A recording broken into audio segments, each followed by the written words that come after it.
नमस्ते सबैजनालाई। यो केक चाहिँ भ्यालेन्टाइन केक हो। तपाईहरूले त थाहा पाइसक्नुभयो होला र तपाईहरूले चाहिँ आफ्नो प्रेमिकालाई भ्यालेन्टाइन गिफ्ट दिनुभयो कि भएन कमेन्ट गर्नुहोला। अनि तपाईहरूलाई थाहा छ किन भ्यालेन्टाइन डे मनाइन्छ भनेर?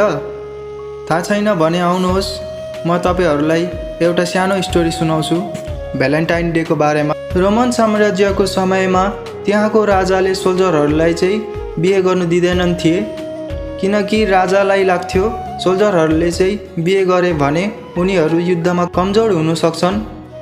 तर त्यहाँको सेन्ट भ्यालेन्टाइन नाम गरेका एउटा फादर थिए जसले चाहिँ लुकी लुकी माया गर्ने जोडीहरूलाई बिहे गराइदिन्थे। यही कुरा राजालाई थाहा भयो एक दिन र सेन्ट भ्यालेन्टाइनलाई राजाले मृत्युको सजाय दिए 14 फेब्रुअरीमा। यही कुरालाई सम्झनाको रूपमा 14 फेब्रुअरीमा भ्यालेन्टाइन डे मनाइन्छ भनेर मैले पनि रिलमा सुनेको थिएँ।